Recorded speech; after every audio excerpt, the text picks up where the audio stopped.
नमः शिवाय। मेरे गुरु महेश्वर शिव को मेरा कोटि कोटि प्रणाम। माता पार्वती को मेरा कोटि कोटि प्रणाम। सभी देवी देवताओं को मेरा कोटि कोटि प्रणाम। सभी गुरु भक्तों को मेरा कोटि कोटि प्रणाम। आज मैं आपको एक ऐसे भक्त की शिव चर्चा सुनाने जा रही हूँ जिसे सुनकर आप सबकी आंखें नम हो जाएंगी। ऐसा एक भक्त है जिस पे महादेव ने ऐसी कृपा की है। एक शिकारी था। वो जंगल में शिकार करने जाता था। उसे पूजा पाठ का कुछ ज्ञान नहीं था। एक दिन वो मंदिर में पहुंचा। वह जंगल में शिव मंदिर था। उसने देखा कि कई सारे लोग यहाँ पे कुछ कर रहे हैं, तो उसने सबसे पूछा कि ये क्या हो रहा है। तो लोगों ने बताया कि हम लोग शिव गुरु की पूजा कर रहे हैं, शिव पूजा हो रही है। तो उसने पूछा ये शिव पूजा क्या होती है और शिव क्या है। तो लोगों ने बताया ये शिव महादेव हैं, जगत के गुरु हैं, हमारे सबके गुरु हैं, और ये शिवलिंग उनका प्रतीक है। ये शिवलिंग, इसमें महादेव का वास है, ये महादेव हैं। तो उसने पूछा इससे क्या होता है। बोले इनकी पूजा करने से घर में सुख शांति होती है और हमारे सारे कष्ट पाप दूर हो जाते हैं। तो उसने सोचा कि हम भी पूजा करेंगे, मगर किस तरह करें। तो सबसे पूछा कि हम पूजा करें तो कैसे करें। तो उनको वहाँ के पंडित ने और लोगों ने सबने बताया कि अपने जो खाना खाते हैं, खाने से पहले भगवान को चढ़ाओ, चढ़ा के उनको भोग लगा के उसके बाद अपने खाना खाओ, सुबह शाम उनका दिया बाती करो, पूजा पाठ करो, ये शिव की पूजा होती है। उसने सोचा ठीक है।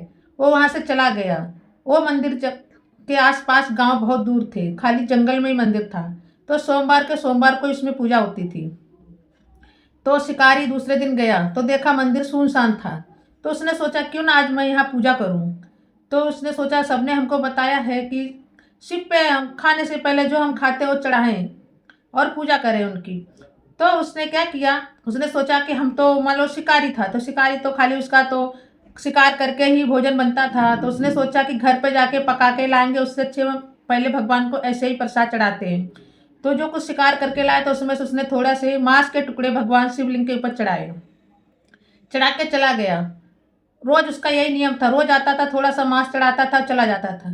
कुछ दिन बाद जब सोमवार आया तो वहाँ के पंडित पुजारी सभी लोग मंदिर में आए पूजा करने के लिए। उन्होंने देखा तो बोले हे राम, हे भगवान, हे शिव, ये क्या हुआ, ये आप किसने किया। तो उनको ऐसा लगा कि कोई जंगली जानवर मंदिर के अंदर आ गया, उसने ये सब किया।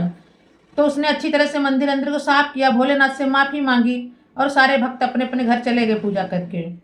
दूसरे दिन फिर से वो आया शिकारी, फिर से उसका यही क्रम रहा। उसने रोज ऐसे ही आके पूजा की, आके पूजा करके भोलेनाथ के आगे हाथ जोड़ के घंटों बैठा रहता था, शांति से उनसे विनती करता रहता था, भोलेनाथ मुझे जैसी आती मैं वैसी पूजा करता हूँ, मुझे ज़्यादा ज्ञान नहीं है, आप मुझे ज्ञान दो, बुद्धि दो। इस तरह से महादेव के आगे दया मांगता था, पूजा करके चला जाता था। फिर सोमवार आया, फिर इसी तरह से सबने देखा कि ये सब क्या है। तो बोले भोलेनाथ रुष्ट हो गए क्या, ये ऐसा सब कैसे हो रहा है, ये सब मांस के टुकड़े कहाँ से आ रहे हैं मंदिर के अंदर। तो उन लोगों ने सोचा कि कल अपने ऐसा करते हैं कि दूसरे अगले दिन आके छिप के देखते हैं कि यहाँ पे कौन पूजा करने आता, कौन ये सब चढ़ाने आता है। तो दूसरे दिन वहाँ के पंडित लोग आके छिप के बैठ गए जंगल में। तो शिकारी आया, शिकारी ने आकर जैसे ही आके मांस के टुकड़े चढ़ाए तो पंडित लोगों ने उसको पकड़ लिया, पकड़ के उसको बहुत मारा पीटा, मारना पीटना चालू किया। शिकारी उनके आगे हाथ जोड़ रहा, बोलता मैं तो महादेव की पूजा कर रहा हूँ, आप मुझे क्यों पीट रहे हैं, क्यों मार रहे हैं। तो वो लोग बोलते तू दुष्ट, ये सब क्या कर रहा है, तू पापी है, तू बहुत अधर्मी है, तुझे नरक में भी जगह नहीं मिलेगी। इस तरह से उसको मार मार के खूब चिल्ला रहे थे सब लोग। ये सब माता पार्वती भोलेनाथ देख रहे थे।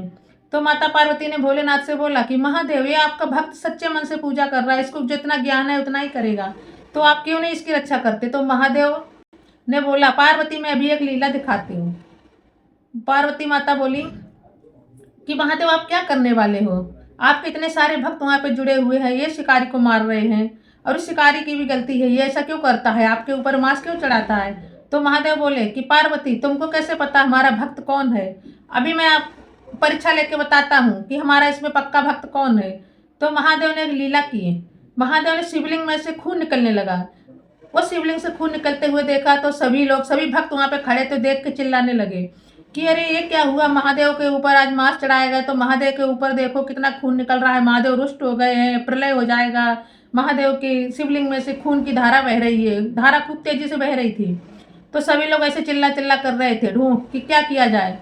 तो वो जो शिकारी था उसको एकदम महादेव के खून देखा नहीं गया, तो दौड़ता हुआ गया। उसको कुछ सूझा नहीं कि मैं क्या करूं, कैसे रोकूं।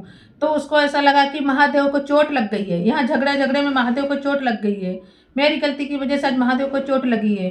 तो उसने दौड़ के, कुछ कुछ उपाय नहीं दिखा, तो उसने अपनी एक दाहिनी आंख निकाली। आंख निकाल के महादेव के शिवलिंग पे चिपका दी। चिपकाते ही खून रुक गया। खून रुक गया और उसके शिकारी की आंख से खून निकलने लगा, महादेव का खून रुक गया। तो सब लोग अचंभे में खड़े हो गए कि ये शिकारी क्या कर रहा है। थोड़ी देर के बाद महादेव की लीला थी, तो देखा कि शिवलिंग की दूसरी ओर से भी खून निकलने लगा। तो सब फिर से बोलने लगे कि अभी महादेव का गुस्सा शांत नहीं हुआ है, महादेव की आंख से खून निकल रहा अभी भी। तो शिकारी ने सोचा कि एक आंख मैंने लगा दी तो महादेव का खून बंद हो गया, तो क्यों ना मैं दूसरी भी आंख लगा दूं तो महादेव का यहाँ से भी खून बंद हो जाए। तो वो दूसरी आंख निकालने के लिए जैसे ही उसने खंजर उठाया, तो उसको याद आया कि अगर मैं महादेव को अपनी दूसरी आंख लगाऊंगा तो मेरी तो दोनों आंख निकल जाएगी, तो मैं अंधा हो जाऊंगा। मुझे दिखेगा कैसे कि महादेव की चोट कहाँ पे लगी है। इसलिए वो सोचने लगा कि मैं क्या करूं, महादेव की चोट भी मुझे दिखे और मैं अपनी आंख भी लगा दूं। तो उसके दिमाग में एक युक्ति आई। उसने महादेव के शिवलिंग के ऊपर अपना पैर रख लिया। पैर का अंगूठा, जहाँ से उनका खून बह रहा था वहाँ पे पैर का अंगूठा रख दिया। पैर का अंगूठा रख के उसको शिवलिंग को दबा लिया वहाँ पे खून को, और सोचे अब मैं आँख निकालूंगा तो चिन्ह रहेगा मेरे पास, ये निशान रहेगा कि शिवलिंग के यहाँ से खून निकल रहा है, तो मैं यहाँ पे आँख लगा दूंगा। ऐसा सोच के वो पैर से शिवलिंग को दबा के और खंजर लेके अपनी दूसरी आँख उसने निकाली। दूसरी आंख निकाल के महादेव को चौटाई। महादेव को जैसे दूसरी आंख चौटाई तो महादेव इतने खुश हुए, वहाँ पे ही शिवलिंग में से प्रकट हो गए। महादेव ने प्रकट होके उस भक्त की दोनों आंखें ठीक कर दी। दोनों आंख ठीक करके और पार्वती से बोल रहे थे महादेव कि देखो पार्वती, इतने सारे भक्त खड़े हैं, किसी को मेरी चिंता नहीं थी, मगर ये सच्चा भक्त तो यही है, इसको ज्ञान बुद्धि नहीं थी, मगर ये मेरी पूजा सच्चे मन से कर रहा था। इसलिए इसने अपनी आंखों की चिंता नहीं करते, अपने भविष्य की चिंता नहीं की, इसने मेरी आंखों में, मेरी चोट पे अपनी आंखें दोनों लगा दी। मेरा सबसे प्रिय भक्त तो यही है। ऐसा बोल के उसको बोला, भक्त तू सबसे बड़ा भक्त मेरा है, तेरा नाम आज से नयनकर है, और तूने निस्वार्थ मेरी पूजा की है, इसलिए मैं तुझसे बहुत प्रसन्न हूँ। और आज से ये मंदिर मेरा, ये शिवलिंग मेरा श्री कालहस्ती मंदिर, ये शिवलिंग मेरा श्री कालहस्ती मंदिर से जुड़ी है, जहाँ श्री कालहस्तीश्वर महादेव के नाम से मैं प्रसिद्ध होऊंगा, और मैं तुझ पे हमेशा अपनी कृपा करूँगा। तभी से वहाँ पे कालहस्तीश्वर महादेव की शिवलिंग उपस्थित हुई है और उसका नाम नयनकर पड़ गया। महादेव ने बोला, नयनकर तू अपने घर जा, आज से तेरे सब दुख कष्ट दूर हो जाएंगे और तू और तेरा परिवार हमेशा खुश रहेगा, मैं हमेशा तेरे आसपास रहूँगा, तेरी रक्षा करूँगा।